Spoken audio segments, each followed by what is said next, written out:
In today's troubled world, people are wondering where we are headed.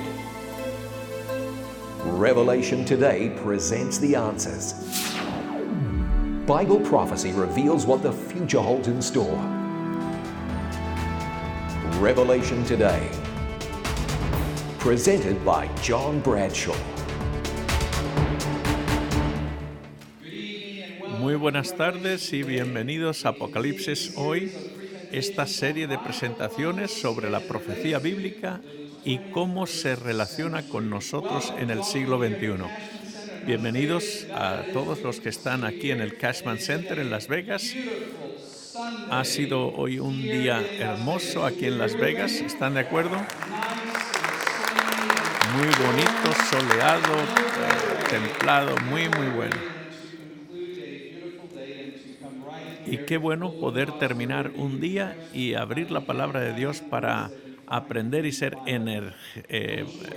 fortalecidos con la palabra de Dios. También les doy la bienvenida a todos los que nos están viendo alrededor del mundo. Qué bueno que pueden unirse a nosotros. Me llamo Yves Monnier y yo soy el anfitrión de estas reuniones.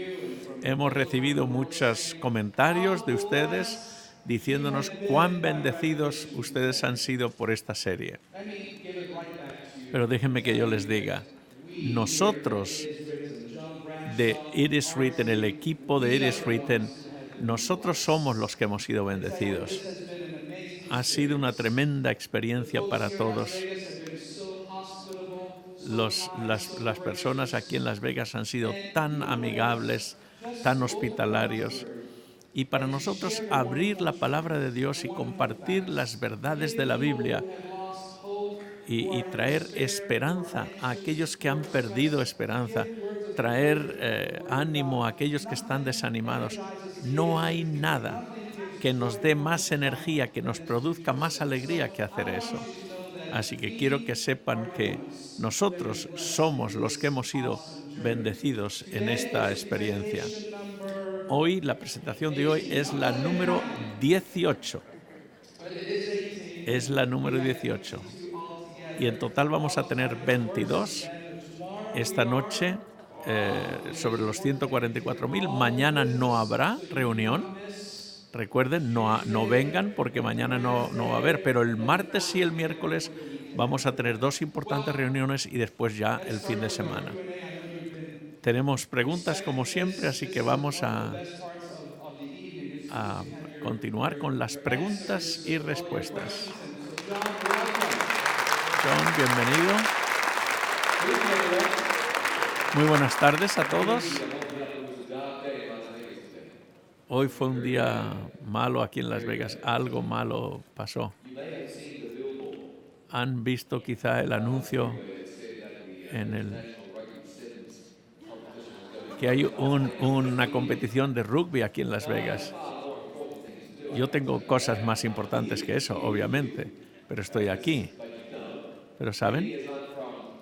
Yo que soy de Nueva Zelanda, y siendo Nueva Zelanda los campeones del mundo de rugby, pues quise saber cómo estuvo los resultados. No quieren saberlo. Ha salido mal la cosa. ¿Qué pasó? Trajeron... No es las grandes ligas de rugby, pero íbamos a ganar hasta que el equipo de Samoa hizo algo ilegal. El referí no lo vio.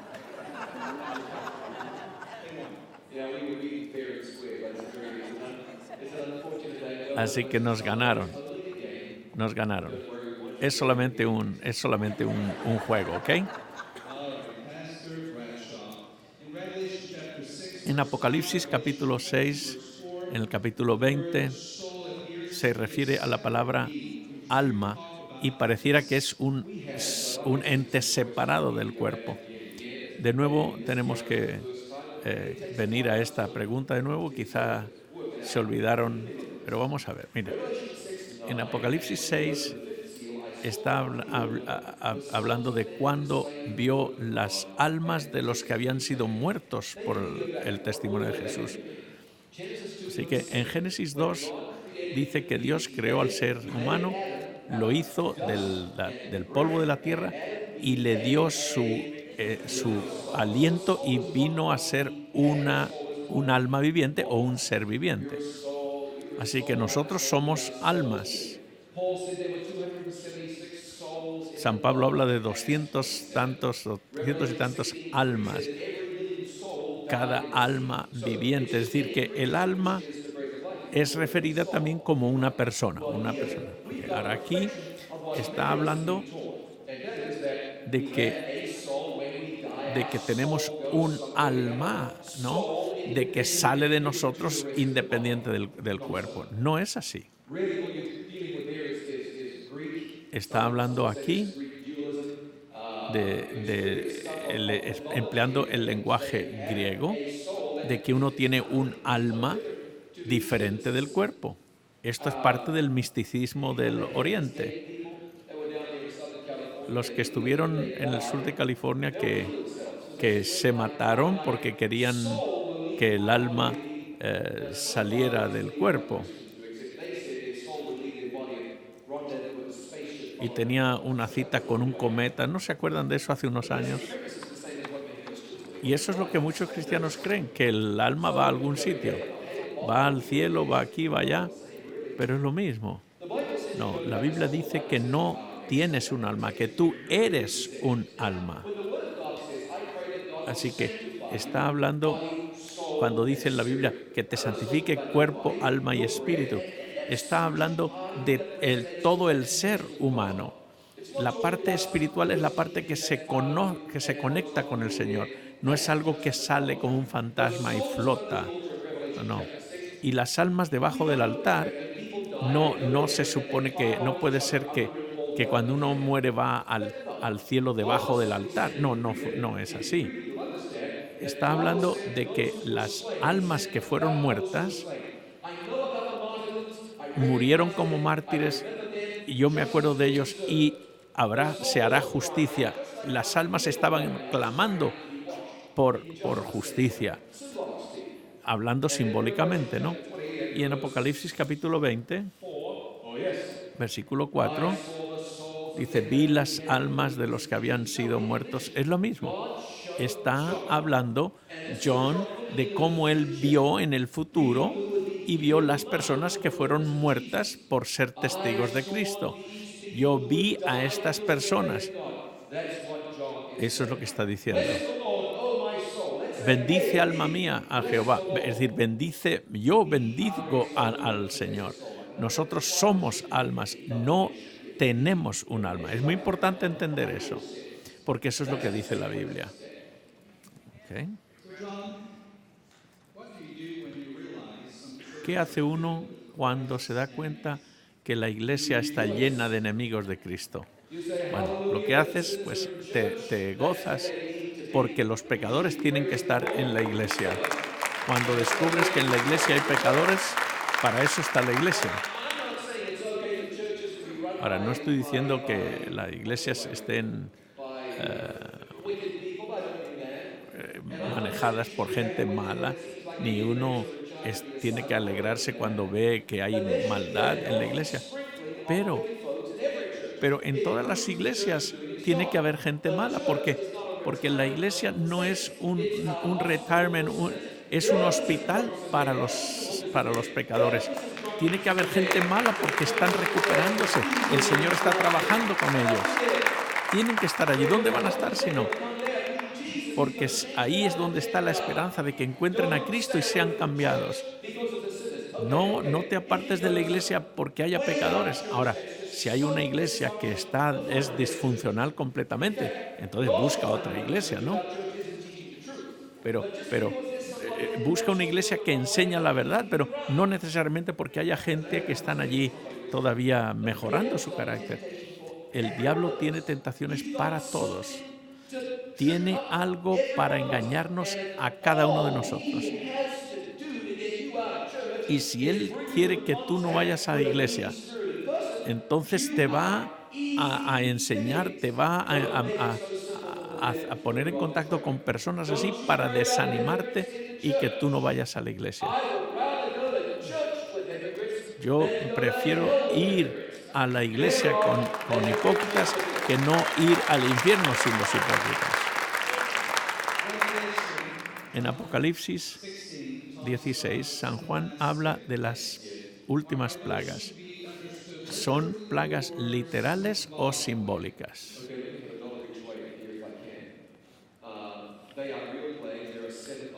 Son plagas que son reales, pero hay aspectos en las plagas que tienen simbolismo, son algunos elementos simbólicos. Por ejemplo, habla de cómo el agua del Éufrates se contaminará, etcétera, pero quizá no se trata de ese río solamente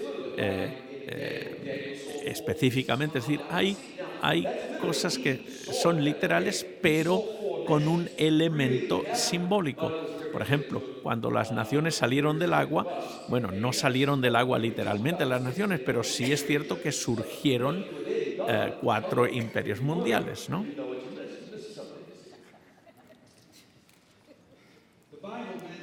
La Biblia menciona que comeremos fruta del árbol de la vida. Quiere decir también que nuestros cuerpos también sacarán el excremento.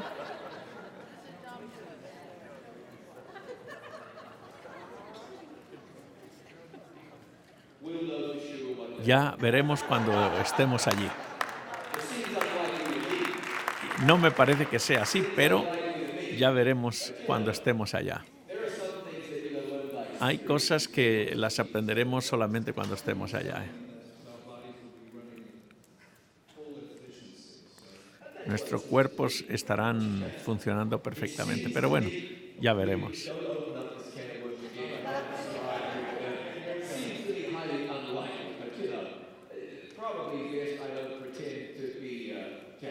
No quiero yo que sé todas las cosas, no tengo todas las respuestas, me parece que no, pero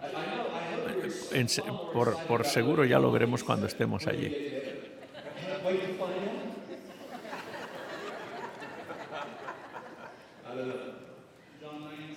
En San Juan 19 dice que mirarán a aquellos, dice que todos lo verán, incluso los que lo traspasaron. ¿Está hablando a los que atravesaron con la lanza a Jesús o está hablando de los que lo traspasaron en sus pecados? Es una pregunta interesante. Parece que sí, que serán resucitados para ver el retorno de Cristo. Y quizá esto se aplica a aquellos que clavaron a Cristo en la cruz y todos los que lo traspasaron. Así que también puede ser que nosotros lo clavamos en la cruz con nuestros pecados. Así que quizás se refiere a ambos, no sabemos exactamente. Tengo un problema emocional o algo porque cuando hablo de Dios o oigo hablar de Dios, se me salen las lágrimas y siento un amor especial. No, no es un problema. Al contrario, es algo bueno lo que te está sucediendo. Claro, no te puedo decir porque no conozco exactamente, pero si Dios te hace que te salgan lágrimas, tendrías que alabar al Señor. Así debería de ser siempre. Pero habiendo dicho eso, todos somos diferentes y algunos miran la cosa de una manera un poco más indiferente, más de esto, el otro. Yo he predicado en iglesias donde había allí gente muerta como una tumba. Y a la puerta te dicen, ¡oh, qué tremendo fue! Y digo, ¡wow! Sin embargo, no reaccionaron durante el sermón. Así que somos diferentes. Y hay otros que están contentos y están...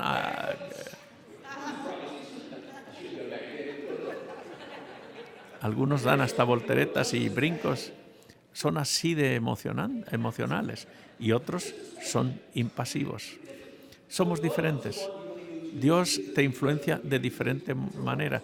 Si te hace llorar, pues siéntete bien. Si no te hace llorar, no te preocupes.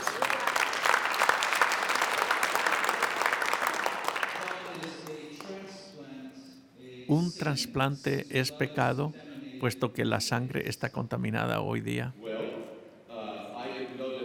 Bueno, yo no sabía que la sangre estaba contaminada. Yo sé que hoy día la sangre que está en el hospital la tienen primero, la analizan para estar seguro que no tiene hepatitis o que no tiene el SIDA. Así que el trasplante no es un pecado como yo lo entiendo. Dios hace milagros y nos cura de diferente manera. Y cuando uno recibe un órgano para alargar tu vida, eso es un milagro, es un diferente milagro. Así que en la Biblia no dice nada en cuanto a eso. Ahora, en la Biblia dice que no hay que comer la sangre, pero no en cuanto a transfusión de sangre y trasplante de órganos, eso no dice nada la Biblia. Así que eso es un motivo de alabar al Señor. Hemos hablado de animales limpios y no. Si no podemos comer los animales que no son limpios, ¿por qué el Señor les permitió entrar en el arca? Bueno, Adán y Eva eran vegetarianos. En Génesis 1:27 no comían carne, no comían animales. No comieron ningún tipo de animales. Ahora, Dios dice que hay unos que son limpios, que se pueden comer y otros que no. Así que las vacas, corderos, etcétera. Pero los peces, los que tienen aletas y escamas, como salmón y como esos otros, bacalao, cualquiera. Ahora, los camarones, los cangrejos, esas cosas son sucios, son inmundos porque comen todas las cosas que son podredumbre en el fondo del mar. Son como cucarachas. Y las ostiones, que filtran el agua y quedan con las impurezas, las filtran y echan el agua limpia. Por eso Dios los creó, porque sabía que tenía que desempeñar un papel importante en el sistema, en el ecosistema. Ahora, Dios permitió que se comieran algunos animales después del diluvio y nos dio permiso y nos dio la lista de esos animales. Pero hay otros animales que el Señor nunca quiso que comiéramos.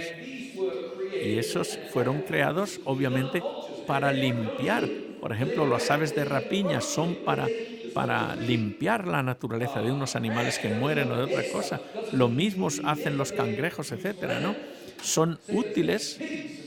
Lo mismo con los puercos y con otros animales. Son como si dijéramos los que limpian la basura. Así que el Señor permitió que estuvieran en el arca porque son buenos y necesarios para la naturaleza. Nosotros no comemos con la mente.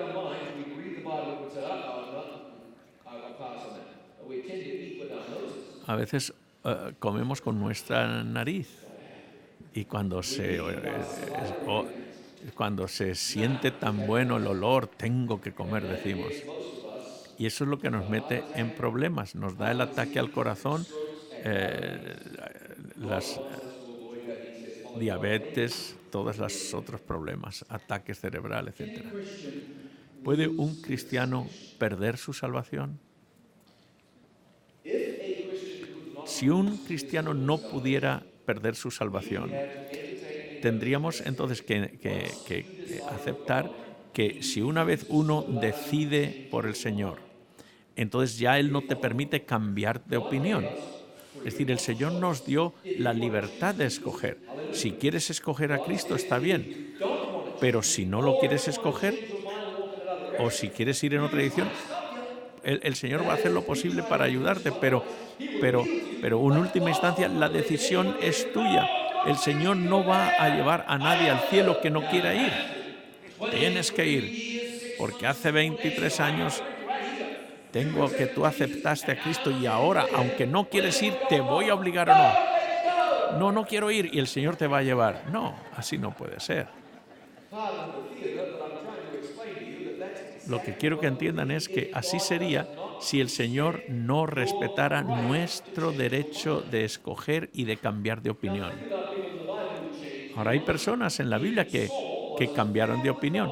El rey Saúl fue lleno del Espíritu Santo y era salvo y sin embargo cambió de opinión y murió y fue un perdido. Y todos sabemos que ha habido personas que aceptaron a Cristo, caminaron con Cristo, fueron personas buenas cristianas que oraban, etcétera, y por alguna razón se desanimaron y se fueron al mundo. Ahora, algunos pensarán, bueno, esa persona nunca fue salvo en primer lugar. Bueno, no sabemos. Bueno, eso no sabemos. Pero si alguien fue salvo y vivió como salvo, creía como era salvo, entonces no hay esperanza para nadie. Así que la palabra de Dios dice en el capítulo 15 de San Juan, permaneced en mí. Así que dice, bautízate, acéptame, pero después dice, tienes que permanecer unido, no puedes ir y continuar pecando. Dice, porque el que no permanece en mí será echado afuera y será echado al fuego y allí se quemará. Eso es lo que dice la Biblia. En Moisés dice, vuestro pecado, voy a hablarle a Dios acerca del pecado. Y dijo el Señor, este pueblo ha pecado. Y entonces dijo, si quieres, olvida el pecado de ellos, pero si no lo vas a olvidar a ellos, si no vas a perdonarlos, bórrame a mí del libro de la vida. Y el Señor le dijo, el que peque es el que va a ser borrado del libro de la vida. Estaban escritos en el libro de la vida, pero después sería borrado del libro de la vida. Es decir, que no quiere decir que si cometes un fallo vas a ser borrado. No, cometemos errores. El Señor tiene paciencia y nosotros cometemos errores a nuestros hijos, pero no los echamos para siempre. No, trabajamos con ellos. Y llega un momento en el que nos comprendemos que fue un error que tuvieron. Y llega un momento en que a lo mejor ya ellos son adultos y ya les puedes dejar que hagan lo que quieran cuando toman sus propias decisiones. Dios intenta atraernos, pero llega un momento que dices, no, ya no quiero saber nada. Entonces el Señor respeta nuestra decisión.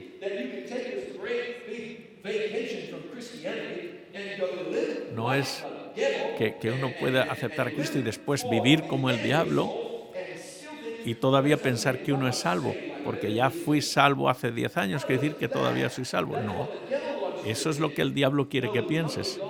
No, venimos a Cristo y permanecemos con Él. Miren cómo dijo en San Pedro. Dice San Pedro, dice, es como un puerco, no, ¿cómo dice? Es como un perro que vuelve a su propio vómito. Hubiera sido mejor para ellos no haber conocido la verdad que después de conocerla y apartarse del mandamiento de Dios. Es decir, que hay personas que se apartan de Dios, le rechazan a Dios, se voltean y eso obviamente le duele al Señor. Pero si yo no quiero aceptar, si rechazo, el Señor no puede arrastrarte al cielo porque el Señor solamente quiere respetar tu libertad. El Señor quiere que tú lo ames y que estés contento de ir al cielo, pero si no quieres ir, el Señor no te puede obligar. Nosotros venimos a Cristo, nos rendimos ante Él, es igual y permanecemos en Él, igual que esos animales que se agarran a la roca y no hay manera de quitarlos, de separarlos. Y eso es lo que como cristianos tenemos que hacer. Si por algo nos soltamos, tenemos que alcanzar la mano de Dios de nuevo. No quiero ser ambiguo en cuanto a esto. No sabemos si va a haber excremento en el cielo, eso ya lo veremos. Pero en esto no podemos ser ambiguos. Tenemos que no podemos vivir como personas perdidas y pensar que somos salvos. No, si vives como perdido, eres perdido. Ahora, si estás perdido, arrepiéntete, ven a Cristo y acércate a Cristo y mantente unido al Señor. Llamarte cristiano no quiere decir que eres cristiano. Que ir a McDonald's y tú eres una hamburguesa. No, tienes que estar en Cristo, rendirte al Señor. Entonces sí eres un cristiano. Y ahí tienes la seguridad de la salvación. Puedes tener la seguridad, eterna seguridad, como un creyente. ¿Cómo estás tu relación con Dios? Bueno, pues así más o menos, esto, lo otro. No, porque confío en Cristo, tengo el don de la vida eterna. Claro que sí. Estate seguro de eso. Confía en eso. No, Dios te ha salvado. Puedes tener esa seguridad. Yo sé que tengo salvación porque Cristo me lo ha dado. No soy perfecto, pero la perfección de Cristo la tengo en mi lugar y cada día estoy más cerca de Él. Cada día crezco y progreso hacia ese ideal que tiene Dios para mí. Pero si estás fuera de Cristo, obviamente no. Vas a estar en la resurrección incorrecta en el momento de... Última pregunta. ¿Qué puedo hacer en el sábado? Y estas dos me dieron esas preguntas. Hay dos más todavía. Rápido. Siempre me habían dicho que Jesús iba a hacer 1000 años en el milenio. ¿Por qué dices tú que la tierra va a estar desolada? Sí, Cristo va a establecer esos 1000 años, ese reino de 1000 años, pero en el cielo, donde en la casa de mi Padre hay muchas mansiones. Si no fuera así, nos lo hubiera dicho. Voy, pues, Jesús es el que está hablando, voy a preparar lugar para vosotros. ¿Dónde? Al cielo. Y si me voy y preparo lugar, vendré otra vez y os tomaré a mí mismo. Jesús dice que yo vengo para llevarles ¿a dónde? Al cielo. No viene para quedarse aquí. El Señor dice que vendrá con voz de trompeta, con voz del arcángel, y los muertos en Cristo resucitarán primero.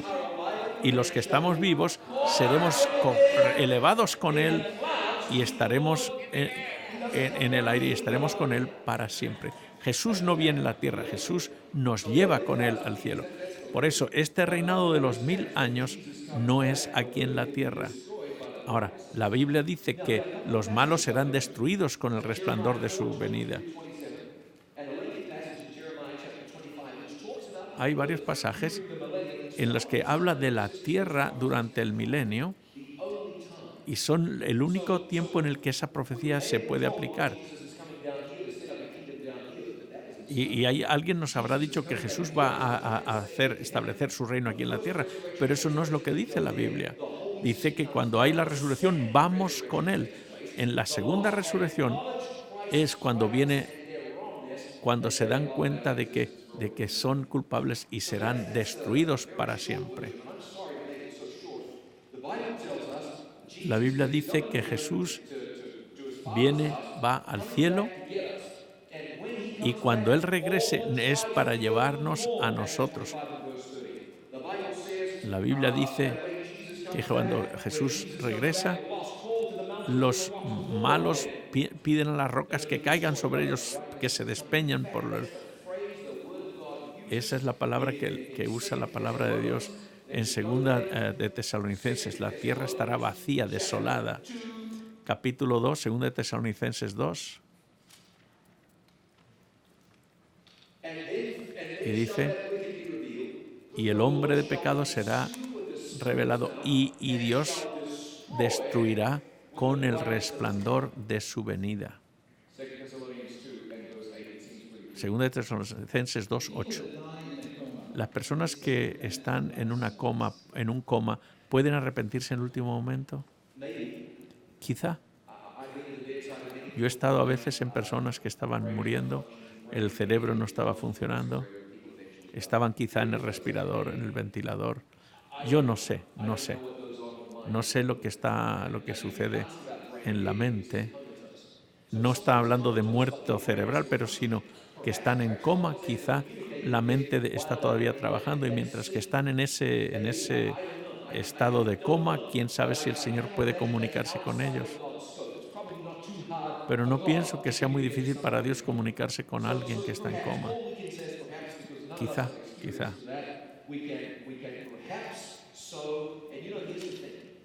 Pero mira, por eso, lo más importante es confiar en Dios.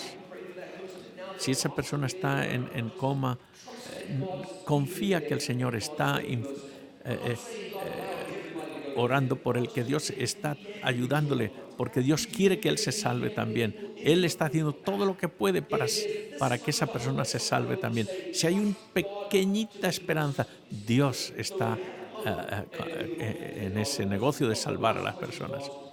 Y la última pregunta, ¿qué puedo hacer en el sábado? Hay que celebrar el sábado. Es un día de celebración, un día de adoración. Es un día para conectarte especialmente con Dios. Vas al parque y hay varias reglas, no perros, no bicicletas, no música, no barbecue, etc. Se dice lo que no hay que hacer. Es más fácil decir lo que no se debe de hacer que lo que se puede hacer.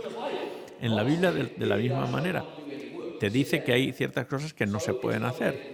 No es un día de trabajo. En Nehemías dice que no hay que comprar ni vender en el sábado. No es un día normal como los otros, es un día especial, un día sagrado. Así que eso sabemos. Y sabemos también que es un día para ir a la iglesia y adorar a Dios. Jesús iba a la iglesia en sábado, los apóstoles, San Pablo, etc. Eso lo sabemos. Así que si quieres, coge esa hoja que está afuera donde yo puse algunos principios de cómo guardar el sábado correctamente. Pero una cosa está clara, es un día alegre, es un día positivo, es un día de gozo, no es un día para aburrirse o para estar triste. No quiere decir que tengas que estar durmiendo porque estás perdiendo muchas oportunidades. Conéctate a Dios. Pasa tiempo en la palabra. Pasa tiempo sirviendo, ministrando a otras personas. Las posibilidades son ilimitadas, pero uno tiene que guardarlo.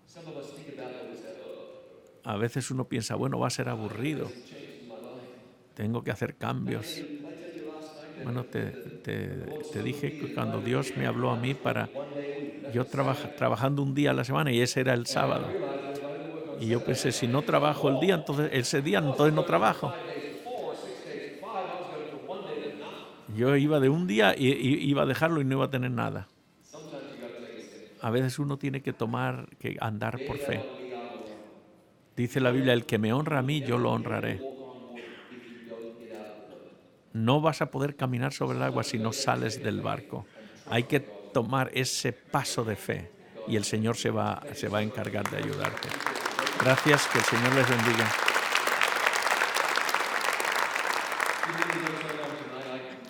No quise hacerlo tan largo, pero quería simplemente responder estas preguntas. Ahora enseguida regreso con los 144.000, pero voy a dar chance de que mi esposa ahora tenga la música especial.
gracias. Quiero que sepan que no guiño a los cantantes, solamente a ella porque está casada conmigo. Tenemos algo para ustedes hablando de cantar. Ustedes pensaban que Fontainebleau era bueno, pero déjenme que les diga. Quizá después de Fontainebleau la cosa va a decaer, pero déjenme que les diga. Para esta última semana tenemos dos amigos míos, Charles y su hijo, Hager Brooks. ¿Quiénes son? No sé quiénes son. Pero van a ver el martes y van a ver qué fabulosos son. Son amigos de It Is Written, amigos míos, y estoy muy contento de que estén aquí. Vamos a orar y cuando terminemos quiero hacer un anuncio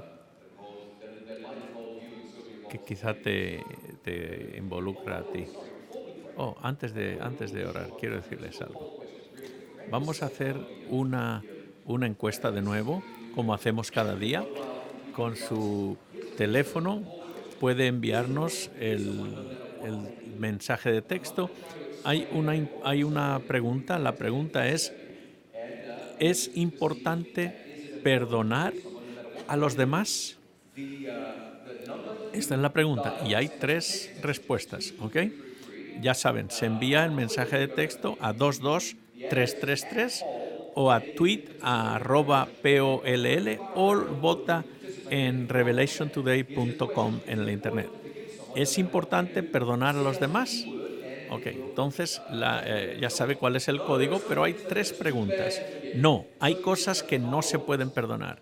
Segunda pregunta, sí, no importa lo que sea. Y número 3, depende si la persona pide perdón. Así que quiero que me den su opinión. Recuerden, como siempre, si están aquí en Las Vegas o alrededor del mundo, simplemente unte su teléfono celular, hagan el mensaje de texto y la pregunta ¿es importante perdonar a los demás?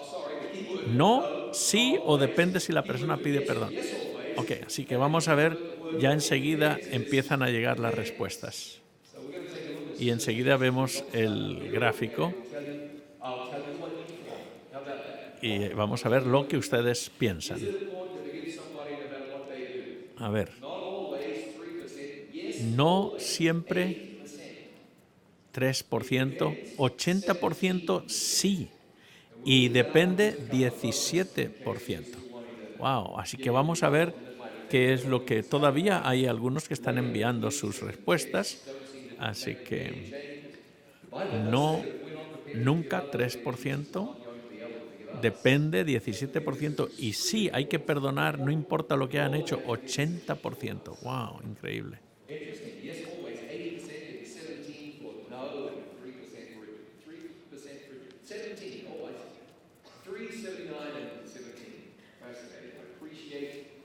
Aprecio mucho que comparten sus ideas y opiniones conmigo. Vamos a orar y enseguida empezamos con el estudio de hoy. Padre nuestro que estás en los cielos, hemos sido ya bendecidos esta noche, pero pedimos que nos bendigas de nuevo, que hables y que podamos escucharte. Gracias por tu bondad. Que nos guíes a través de tu Santo Espíritu, en el nombre de Jesús. Amén.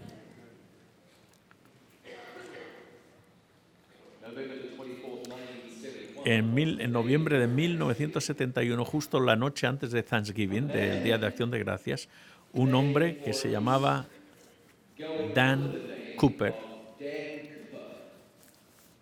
se subió en un avión, compró su ticket y se subió en un avión que salía de Portland, en Oregón, y se sentó en la fila 18, iba vestido oscuro, con corbata y con gafas oscuras, nunca se las quitó.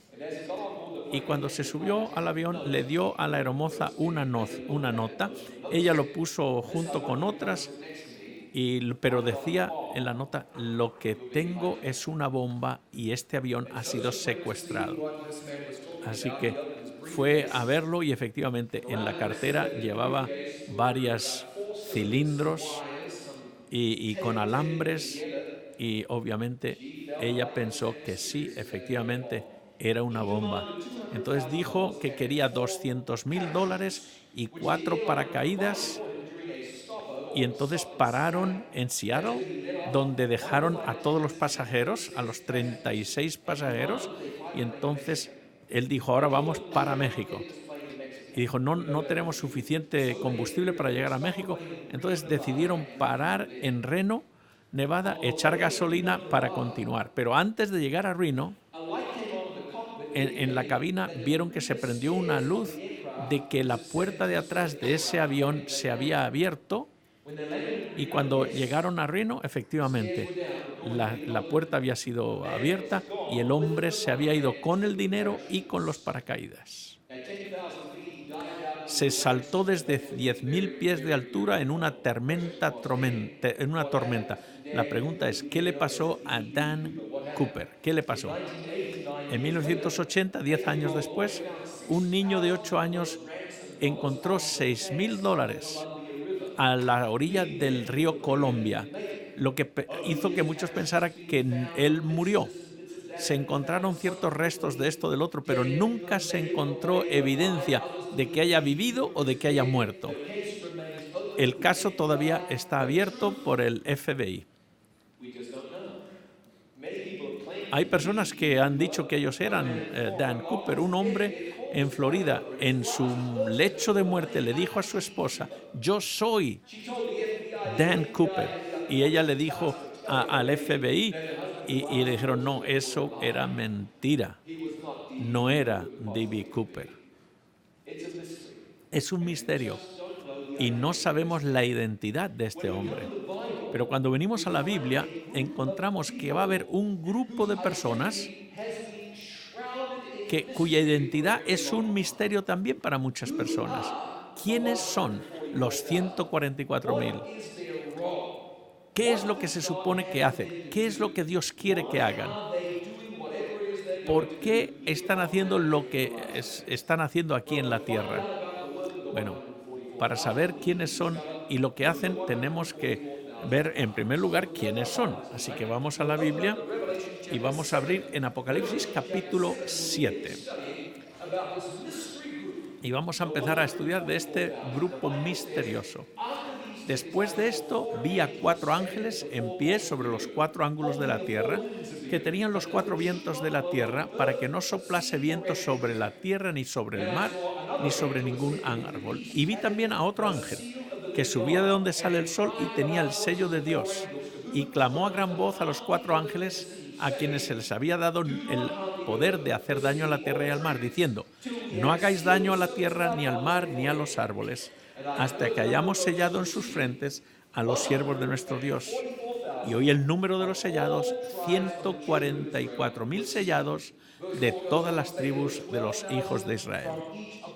Así que eran 12,000 de las 12 de cada tribu de Israel. 12,000 por las 12 tribus, 144,000. Ahora en Apocalipsis 14 dice, aquí está la paciencia de los santos, los que guardan los mandamientos de Dios y la fe de Jesús. Así que este es un grupo que no recibe la marca de la bestia. Este es un grupo de los santos de los últimos días. Y lo primero que tenemos que saber es que estos 144,000 guardarán los mandamientos de Dios. ¿Quiénes son estos 144,000?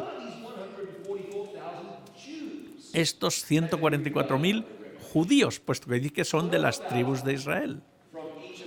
12,000 de las tribus de Israel. ¿Qué quiere decir eso? Vamos a intentar entender esto acerca de los judíos. Esta idea judía. Vamos a ver. Israel, ¿recuerdan qué es lo que quiere decir? Israel fue el nombre que se le dio a Jacob después de que él se arrepintió de haber engañado a su hermano. Porque Jacob quiere decir el tramposo. ¿ok? Por eso cuando le íbamos a llamar a mi hijo Jacob, pensamos, bueno, no sé si este será un nombre correcto, pero al final sí, decidimos dárselo porque al final Jacob se arrepintió. Y recuerdan cuando él estaba luchando con el ángel, se arrepintió, tuvo una nueva experiencia con el Señor, un nuevo corazón. Y de acuerdo a esa conversión se le dio un nuevo nombre y ese nombre fue Israel. Así que Israel era una persona, pero esta persona Israel tenía 12 hijos y ellas fueron se convirtió después en la nación de Israel. Israel, para empezar, era un individuo, pero después de esto Israel fue una nación. ¿Qué dice la Biblia acerca de Israel? En Éxodo 4 dice, Israel es mi hijo, mi primogénito. Eso es lo que dice Dios acerca de Israel. Es como su hijo, su primogénito. ¿Para qué levantó Dios a Israel? Con un propósito especial. Fue levantado para que fuese una nación santa, para que a través de Israel, el amor de Dios pudiera ser demostrado a todo el mundo, para que el mundo viera cómo es cuando un pueblo obedece a Dios. Dios levantó a Israel para que a través de esa nación el mundo conociera a Dios, como Dios verdaderamente es. Ahora, ¿Israel estuvo a la altura de ese cometido? Obviamente no. No, al contrario, Dios les llamó para que se arrepintieran de su pecado. Debido a sus pecados, Israel fue conquistada, Jerusalén fue destruida, muchos de los israelitas fueron llevados cautivos a Babilonia, como cautivos. Y en Babilonia fue donde Daniel, un judío, recibió la visión de las profecías que Dios tenía. Y recuerdan, una de esas profecías eran 70 semanas, dice, están determinadas para el pueblo de Israel.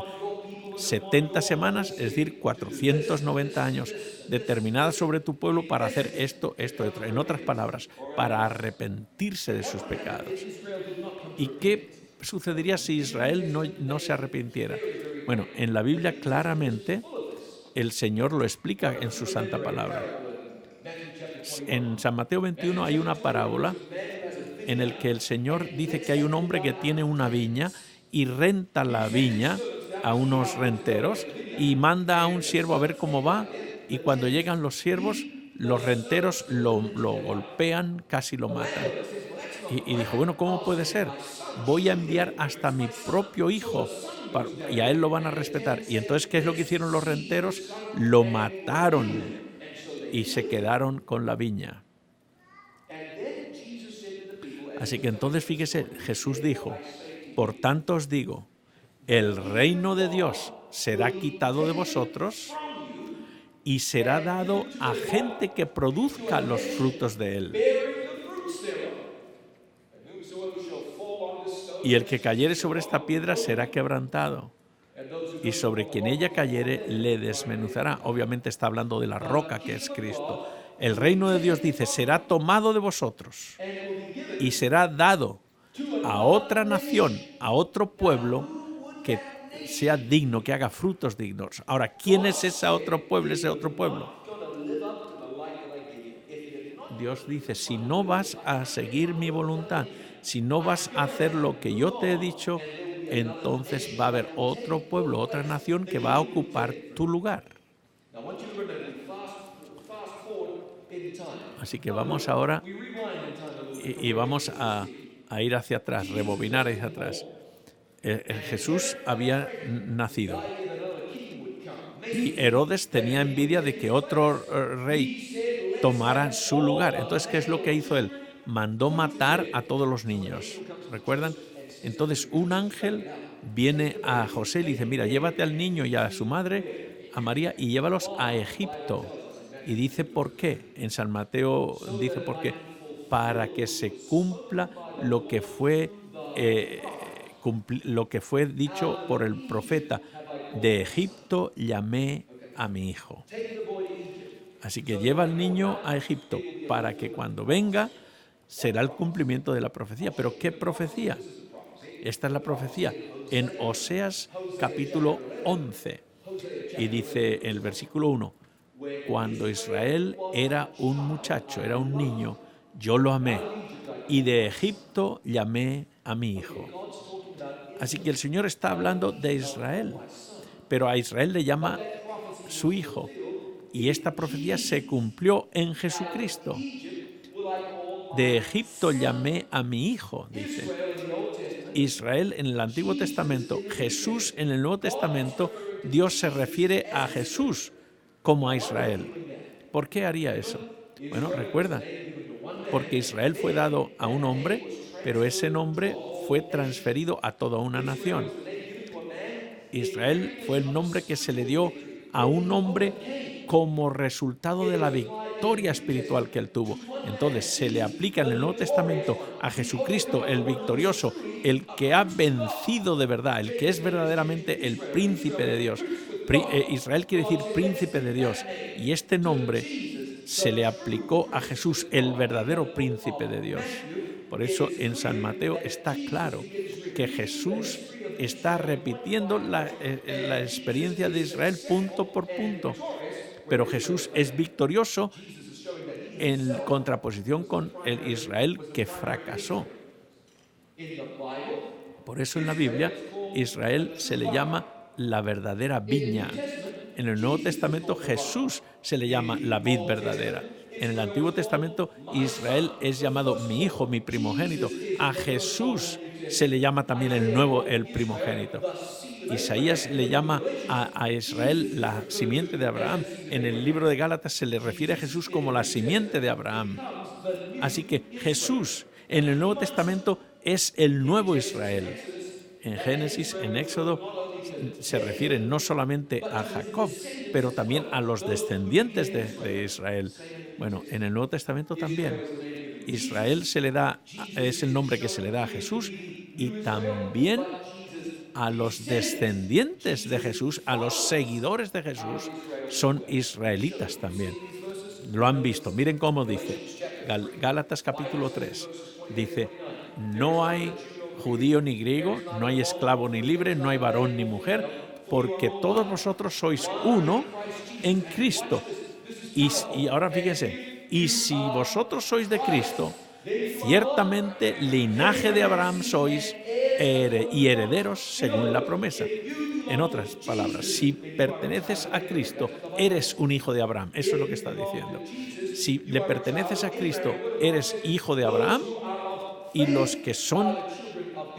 que tienen fe son hijos de Abraham. En Romanos 2 dice, no es judío el que lo es exteriormente, ni es la circuncisión la que se hace exteriormente en la carne, sino que es judío el que lo es en el interior, en la circuncisión del corazón. En Gálatas, después de llamar a Jesús la simiente de Abraham, dice, si tú eres de Cristo, eres también simiente de Abraham. Es decir, todos los cristianos son considerados por Dios como parte de Israel. Y eso es lo que la Biblia hace claro. La Biblia dice que si eres un seguidor de Cristo, eres también un descendiente de Abraham.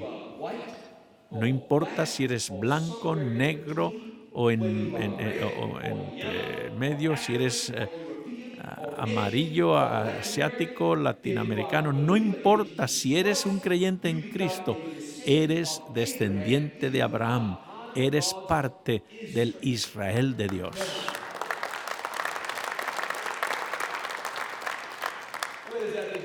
Ahora, ¿qué es lo que hace eso con los judíos? ¿Quiere decir que los judíos no pueden ser salvos? No, no puede ser. No, los judíos pueden ser salvos igual que los gentiles, igual que cualquier persona, de la misma manera, por gracia, a través de la fe en Jesucristo. Las diferencias nacionales ya no tienen nada que ver con la salvación.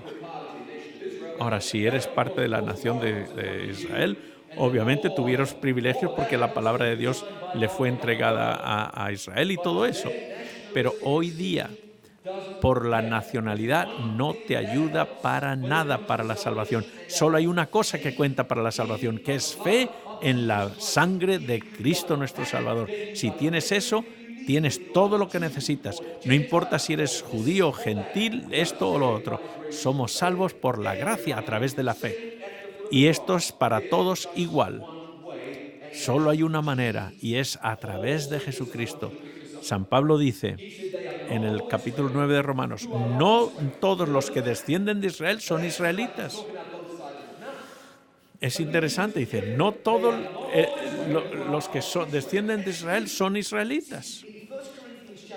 En 1 Corintios dice que Israel, hay un Israel de la carne, es decir, un Israel material, es decir, los que son étnicamente judíos, de raza judía. Pero en Gálatas 6, San Pablo habla de Israel de Dios, el Israel espiritual. Hay un Israel material, físico, de la raza judía, y hay otro Israel de Dios, los que son espiritualmente judíos, los que pertenecen a Cristo.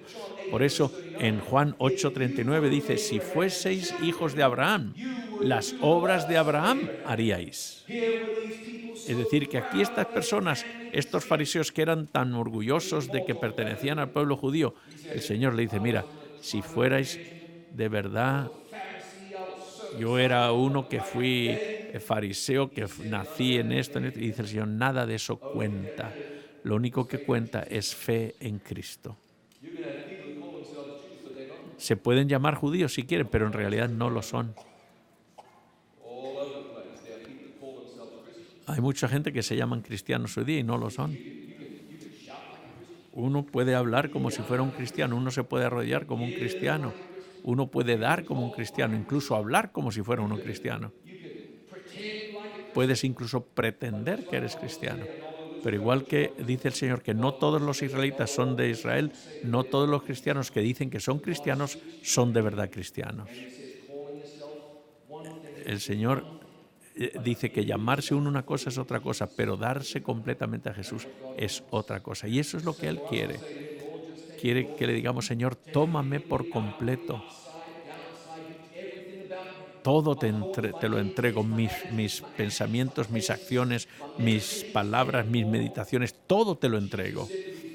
Y el Señor le dijo a estos hipócritas judíos, si fuerais hijos de Abraham, haríais las obras de Abraham. Si fueseis hijos de Abraham.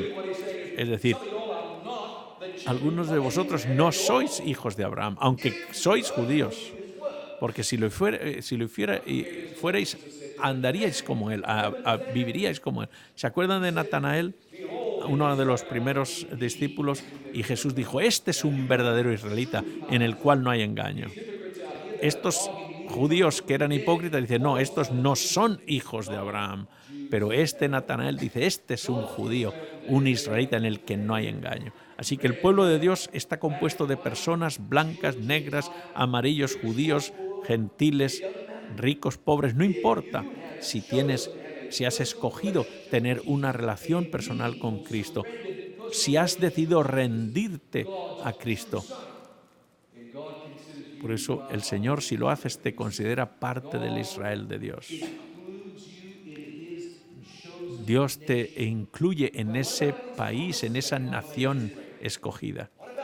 ¿Y qué acerca de las promesas que Dios le hizo a Israel?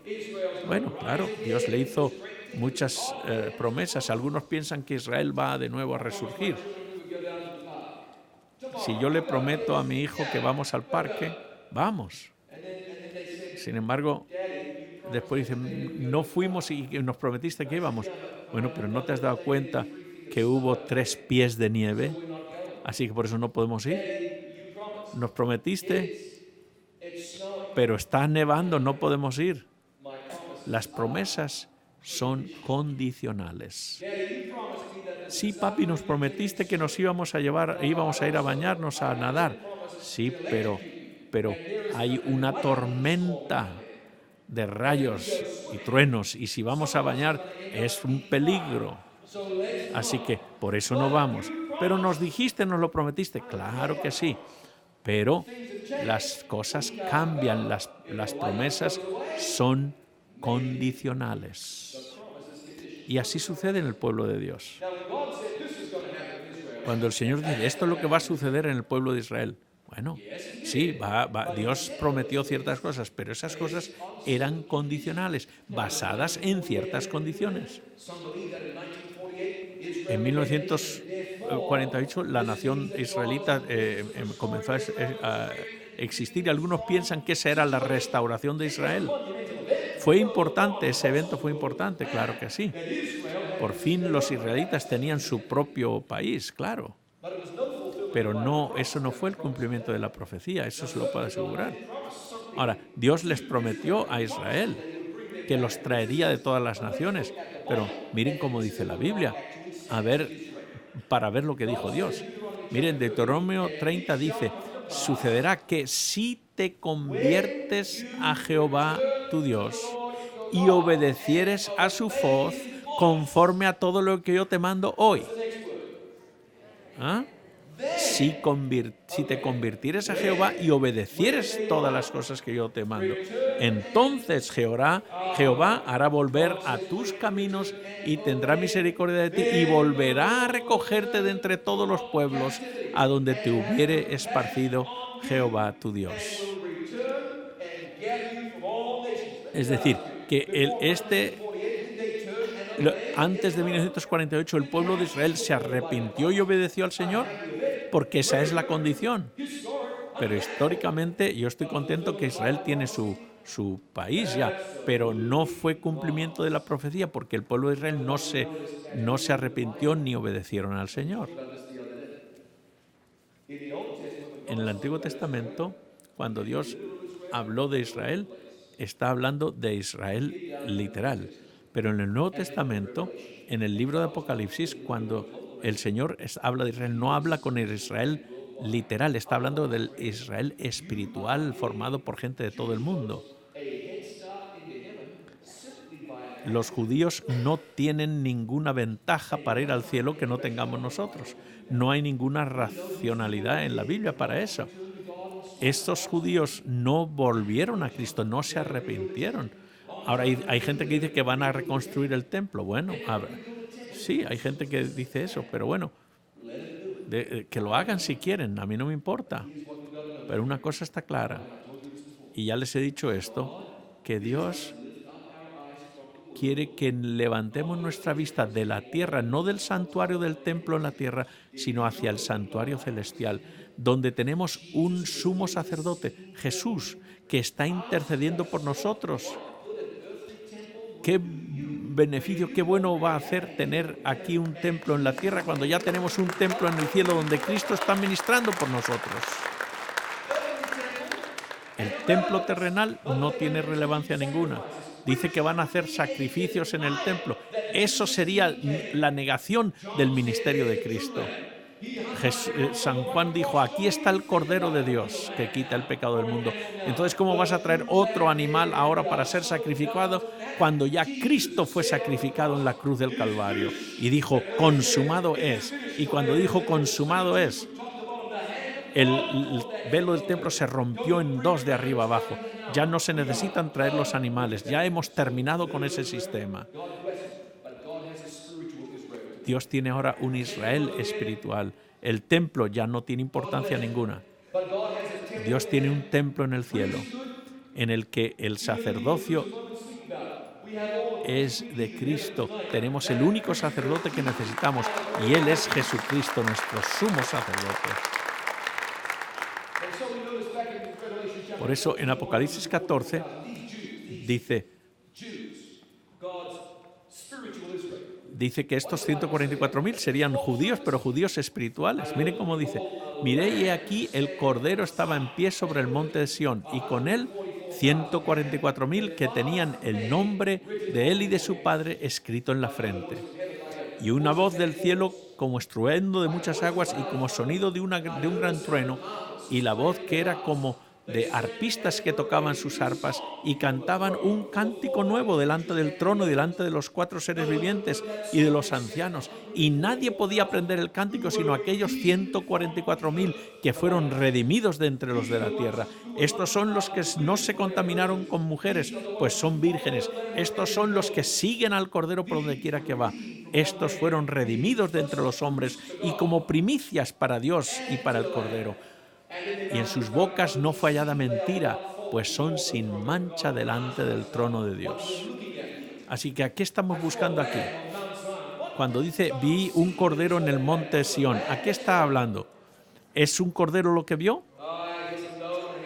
Oigo, algunos sí, otros no. Bueno, déjame que te diga. ¿Vio un cordero, sí o no? Bueno, sí y no. Vio un cordero, pero ¿qué representaba el cordero? Representaba a Cristo. Era un cordero, pero representa a Cristo. Es un símbolo. Y tiene el nombre del Padre en la frente tatuado o escrito. No, el nombre del Padre representa el carácter de Cristo.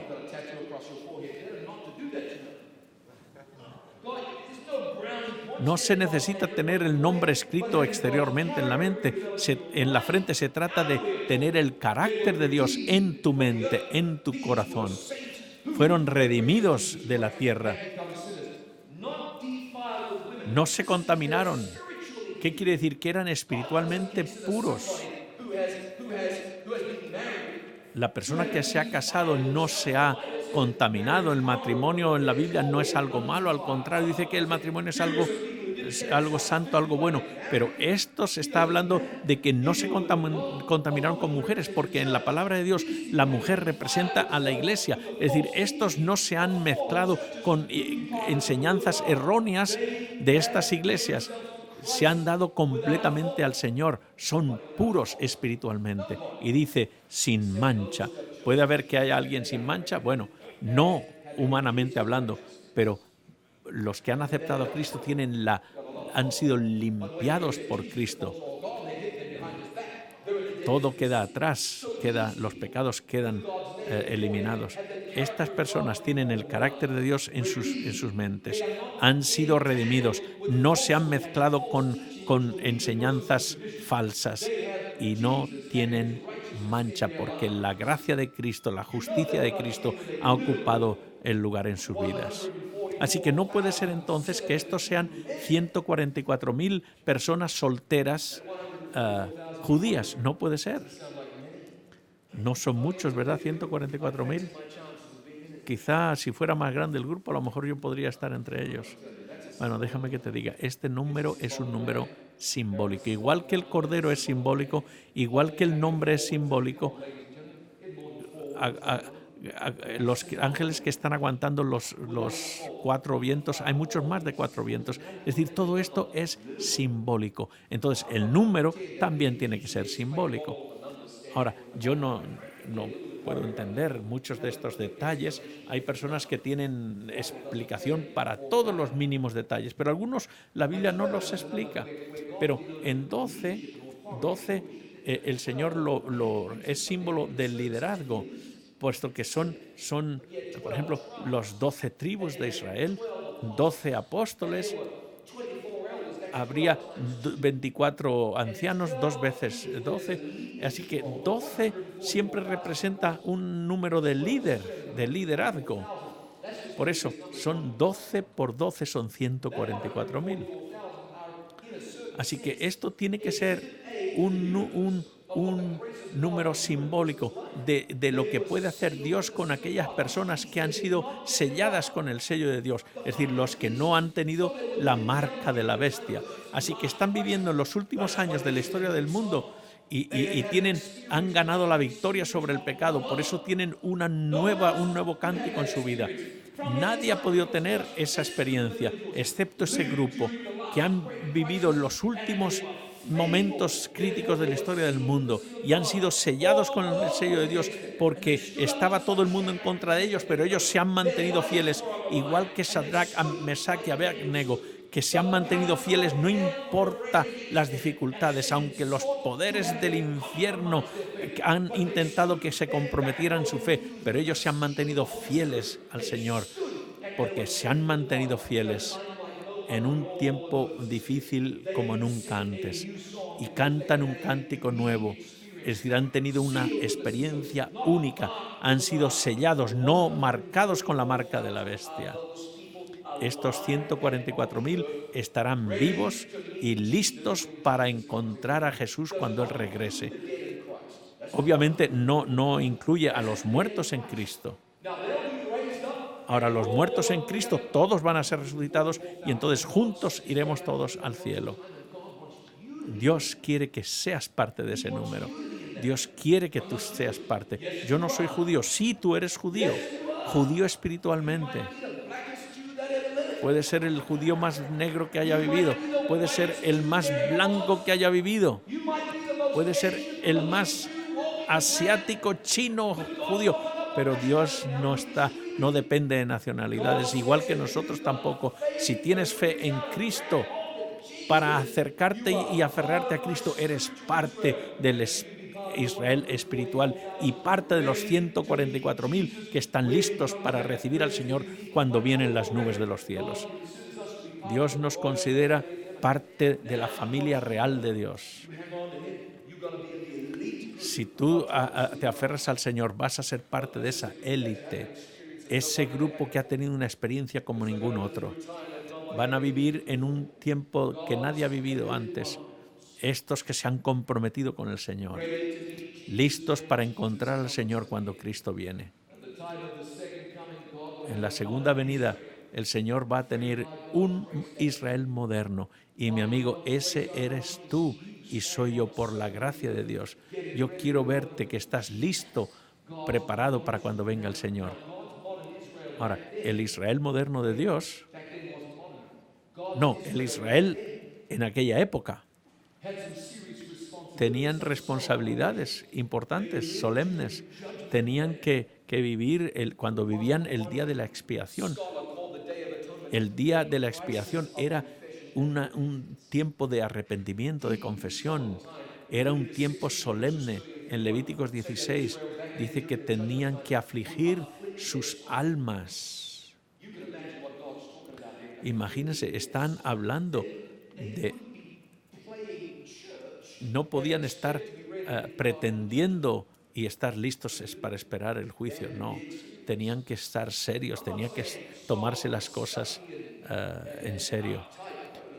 No estoy diciendo pesimistas, sino tenían que adorar en espíritu y en verdad. ¿No crees que esa actitud es la que tendría que ser hoy día entre los hijos de Dios? Tendríamos que estar viviéndolo, pensándolo,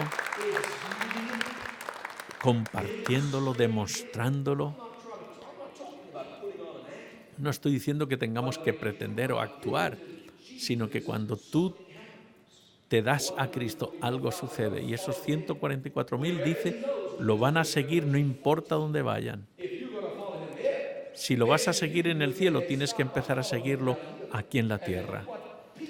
Y mira lo que dijo, lo que escribió San Pedro, primera de San Pedro, capítulo 2. Y esto es una cita, esta cita es de Moisés. Y Moisés escribió esto acerca del pueblo de Israel literal. Y San Pedro toma estas palabras y las aplica al pueblo de Dios, al pueblo Israel espiritual. Vosotros sois linaje escogido, real sacerdocio, nación santa, pueblo adquirido por Dios, para que anunciéis las virtudes de aquel que os llamó de las tinieblas a su luz admirable.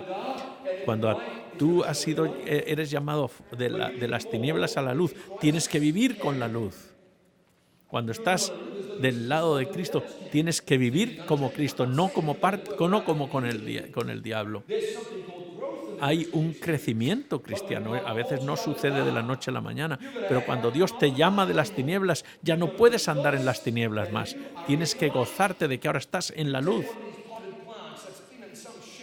Uno ve una planta que está en la sombra y está con un color amarillento y lo traes a la luz y le das agua y luz. De nuevo esa planta revive y adquiere el color correcto porque está expuesta a la luz. De la misma manera sucede con nosotros.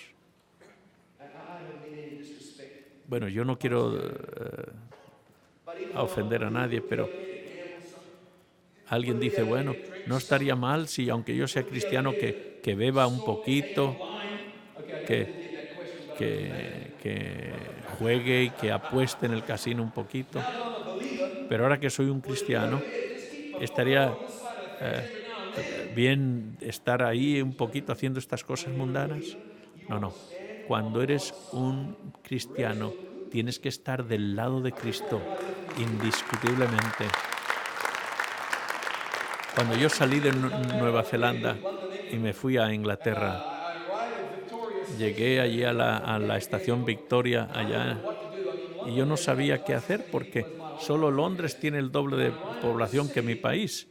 Así que llegué, yo ni siquiera sabía cómo se compraba un ticket para el metro. Yo tenía una mochila, tenía 2 maletas en mis manos, la cámara alrededor tenía un montón de cosas. Y ahí iba caminando ahí cargado con todo el equipaje. Y por fin me enseñaron cómo se compraba el ticket. Había que meterlo en una cosita y entonces se abre la puertita, ¿no? Así que le puse el ticket, la máquina se abrió, la puerta se abrió, pero yo no podía entrar con todos los paquetes y las maletas que llevaba. Intenté ponerme de lado y tampoco, y se cerró de nuevo. Y detrás de mí había una cola de gente ahí esperando. ¿Qué estás haciendo?, me preguntaban. ¿Qué estás haciendo?, me decían. Come on, date prisa. Y un señor que estaba allí del metro dijo, hijo mío, nunca vas a poder pasar en esa puerta con todo ese equipaje. Después de eso yo he estado pensando, eso es exactamente lo que dijo Jesús. La puerta de entrada del camino es estrecho. Y no vamos a entrar en esa puerta estrecha con todo el equipaje que a veces traemos. Lo mejor es dejar el equipaje. Usted piensa que tiene cosas importantes. Pero ¿sabe qué? Cuando los barcos empezaban a naufragar, ¿qué es lo que hacían? Tenían que tirar las cosas fuera de la borda. Había que tirar el peso, había que tirar las cosas. Se necesitaban, pero había que vivir, y para vivir había que tirar cosas. Y hay que tirar el pecado, hay que tirar ese amigo, ese vicio. Hay que sacarlo de la vida, quitar el equipaje malo, porque lo que necesitas es vivir por Cristo. Por eso la palabra de Dios lo dice claramente.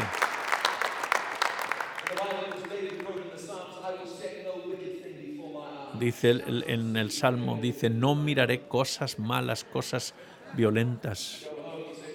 Y tú vas a casa, después de estar en la iglesia, he estado en Apocalipsis hoy, qué bien he estado, me he gozado con el Señor. Y ahora agarras el remote de la televisión, el control remoto, y empiezas a ver esas películas. No. Dice, no veré cosas malas, verán mis ojos. Es triste que estos 144.000, yo quiero que este sea un grupo que muestre cuál es el poder de Dios. Y te voy a dar gracia para vivir y ser un ejemplo. Quiero que seas un ejemplo, un modelo de lo que Dios puede hacer. Y nosotros a veces nos confundimos con las cosas que el diablo nos produce a través de las películas de Hollywood y de todo eso. No hay nada malo en ver It Is Written en televisión. Eso es bueno, escrito está, claro que sí. Pero fíjense, hace poco leí que tomaron 2 grupos de estudiantes, de niños, a unos los pusieron a ver solamente caricaturas en la televisión. Es uno de esos caricaturas muy populares. Y entonces al otro grupo le pusieron a colorear, a hacer artes manuales. Y después de eso les dieron un examen. Y los que estuvieron viendo las caricaturas, las persecuciones y la violencia, no se pudieron concentrar y responder el examen. Pero aquellos niños que estaban coloreando, relajados, eran los que estaban más inteligentes y cuyas mentes trabajaban mejor. Y no estamos hablando de niños nada más. Obviamente, estamos hablando para los adultos también. Y los adultos a veces ven cosas terribles en la televisión. No hay que ver cosas malas con nuestros ojos.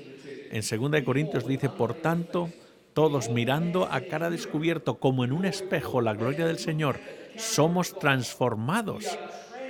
Al mirar al carácter de Cristo, somos transformados de gloria en gloria en la misma imagen como por el Espíritu del Señor. En otras palabras, al contemplar a Dios somos transformados. En lo que uno se enfoca es en lo que uno se convierte en eso. En una universidad se hizo un estudio de más de 80 millones de dólares para demostrar que los niños que ven películas violentas y juegos electrónicos son más violentos que los que no hacen esos juegos. La Biblia lo dice. ¿Para qué gastar dinero para decirnos lo que ya sabemos y que la Biblia dice? Si llenas la mente de los niños de basura, pues obviamente eso es lo que va a suceder. Y lo mismo sucede con los adultos. Al contemplar a Dios somos transformados. En lo que te enfocas, en eso te pareces. Y Dios quiere que nos parezcamos a Jesús, que quitemos los obstáculos. No, ya he venido yo de las tinieblas, ya no quiero continuar viendo cosas de las tinieblas. Y ahora lo hacen tan interesante. Hay cosas alocadas en televisión, pero el Señor quiere que no veas esas cosas. ¿Jesús vería esas cosas? Esa es la pregunta que uno tiene que hacerse. Y después, ¿qué de acerca de la música? No estoy diciendo, nada más estoy advirtiéndoles. En San Mateo 4 dice, ten cuidado con lo que oyes. No sé si se está refiriendo a eso, si se refería a la época de antes, pero el principio es el mismo. ¿Se acuerdan de los Beatles cuando decían, yo quiero agarrar tu mano, quiero tomarte de la mano? Hoy día ya no son las canciones de ese estilo. Ahora la música glorifican la lujuria, las cosas malas, los actos criminales, la violencia, adulterio, todo tipo de perdición. Esa música no te puede preparar para estar entre los 144.000. Esa música no te va a ayudar a elevar tu corazón. No, el Señor quiere que te enfoques en lo bueno. Si aplicas esto en tu vida, estás seguro en el camino correcto. Todo lo que es verdadero, todo lo honesto, todo lo justo, todo lo puro, todo lo amable, todo lo que es de buen nombre, si hay alguna virtud, si algo digno de alabanza, en esto pensad. Yo sé que como humanos tenemos luchas, tenemos tentaciones. Hemos heredado muchas de estas cosas malas, pero Cristo puede ayudarte a vencer sobre estas cosas, que tengas la mente del cielo.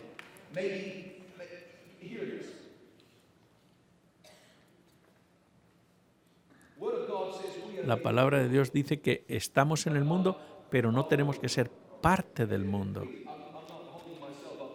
No, yo no quiero que ustedes creen que yo soy un ejemplo. Pero lo que algunos hacen es que buscan la línea entre el mundo y la iglesia y se ponen tan cerca del borde como posible, como pueden. Y lo que sucede es que la próxima se acercan tanto que al final se pueden caer. Esta es una historia de un rey que estaba buscando a uno que manejara su carroza y le dijo, si manejas mi carroza,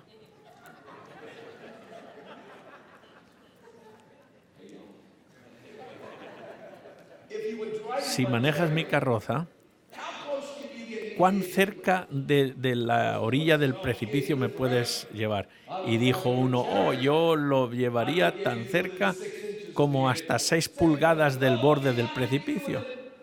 El segundo dijo, yo hasta 2 pulgaditas del borde. Y le dice al tercero, dice, sí, cómo no. Dice, ¿sabes qué, rey? Si yo fuera el que llevo tu carroza, te llevaría tan lejos como pudiera del borde del precipicio. Ya puedes imaginarte quién fue el que agarró el trabajo. En Efesios 5 dice, comprobando lo que es agradable al Señor. Jesús viene pronto y Él está buscando a personas en los que pueda poner su sello, cuya mente el carácter de Dios se pueda reflejar. No personas que están bebiendo y alimentándose de cosas del mundo, sino cosas de los que están comiendo del fruto del árbol de la vida. Dios no quiere que seas un ermitaño allá en el pueblo, en el campo, pero generalmente el Señor no te pide eso. Lo que Él sí quiere es que vengas a Él, que no importa dónde estés, en el campo, en la ciudad, que te rindas a Él, que lo sigas a Él. Y Él dice en 1 de San Juan 2, porque todo lo que hay en el mundo, los deseos de la carne, los deseos de los ojos, la vanagloria de la vida, no proviene del Padre, sino del mundo. Y eso es lo que nosotros queremos, lo que es del Padre, no lo que es del mundo. ¿Sabemos cuál es el plan de Dios para nuestra vida? ¿Podemos imaginar lo que Cristo puede hacer en nuestra vida? Dice la Biblia, Dios es el que obra en ti el querer y el poder por su buena voluntad. Dios quiere que estés con Él, que Él viva en ti. Ahora, tú eres el que tomas la decisión, pero dile, Señor, tú eres mi Dios, yo quiero seguirte a ti. Dios puede transformar tu vida.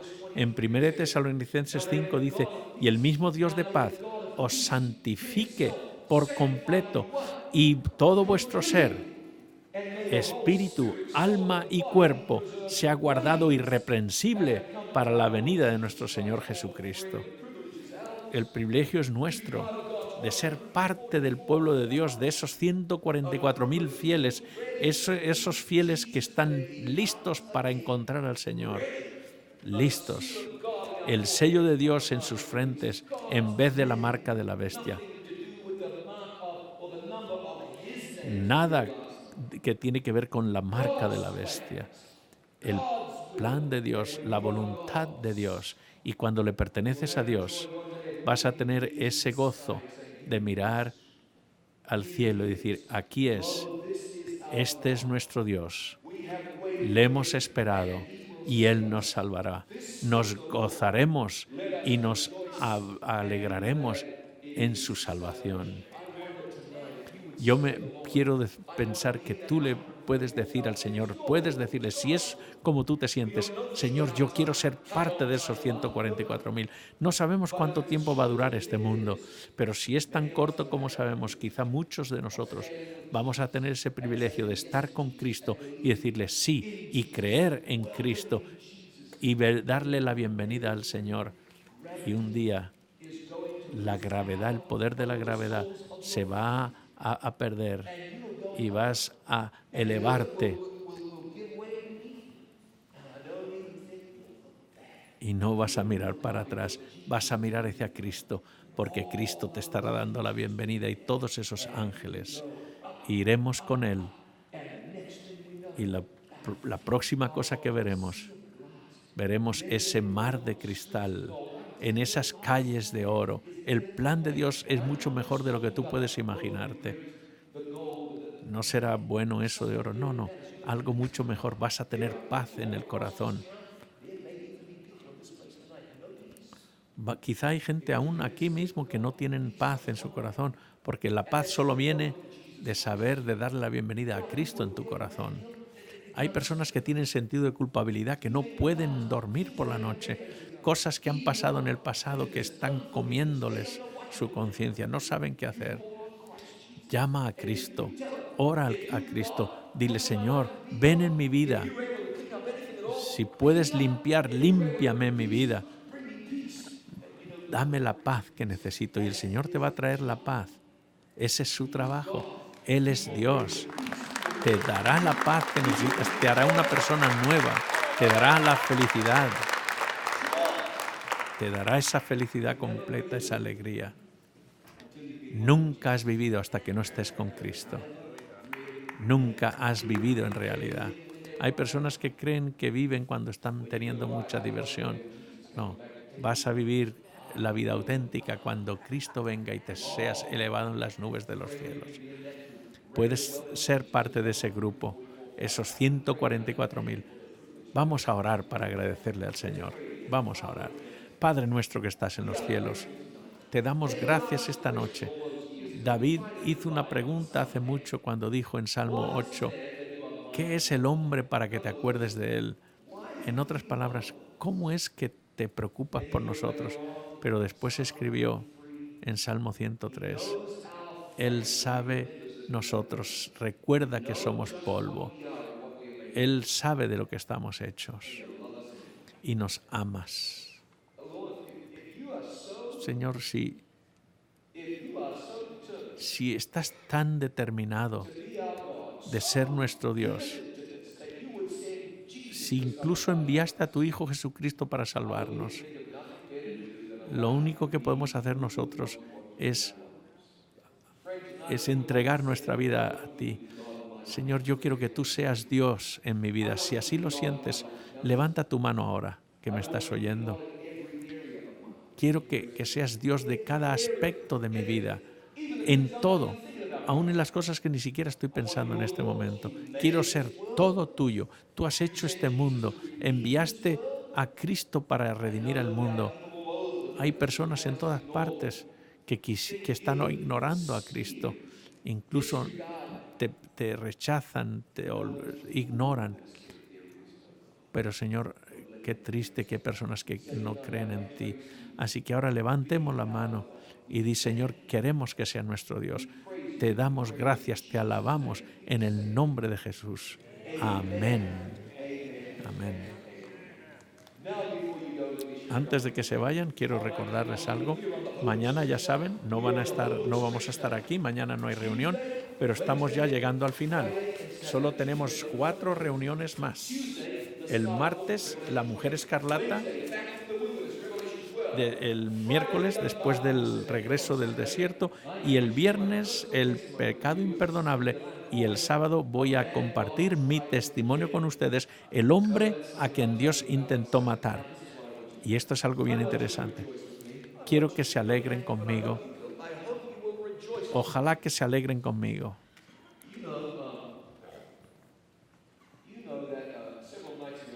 Unas cuantas noches atrás hablamos del bautismo. ¿Se acuerdan? Hablamos sobre el bautismo. Y obviamente no podemos hablar de algo. Y saben que hubo más de 100 personas. Hubo más de 100 personas que decidieron darle su vida al Señor a través del bautismo.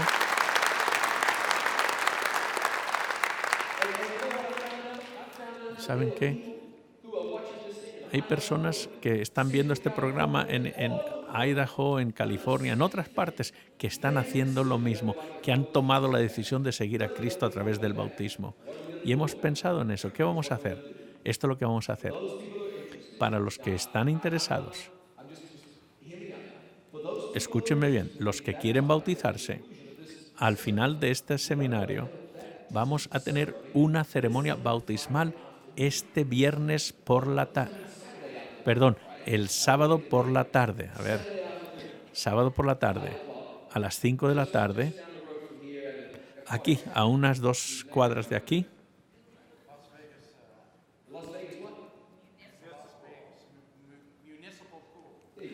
En Las Vegas, en la piscina, la alberca municipal de Las Vegas, aquí a 2 cuadras de aquí. Y quiero invitarte para que estés ahí a las 5 de la tarde. Ahora, aquellos que quieren bautizarse, no queremos pedirte que te metas en el agua. Queremos darnos la oportunidad de hablar contigo, de orar por ti. Así que vamos a tener una clase bautismal el martes, después de la presentación de la mañana, después de la presentación de la tarde, y el miércoles también. No vamos a responder a muchas preguntas y la clase va a durar solamente 20 minutos. Y vamos a acabar aún antes de hoy. Así que el martes y el miércoles, si estás por la mañana o por la tarde, y el miércoles vamos a revisar algunas cosas importantes, vamos a orar con ustedes, y le vamos a dar la oportunidad también de hacer preguntas. Si esto es algo que estás interesado, por favor, quédate un ratito. Queremos orar contigo y platicar contigo y animarte y bendecirte. Ok, ahora al salir, recuerde llevarse su material para estudiar.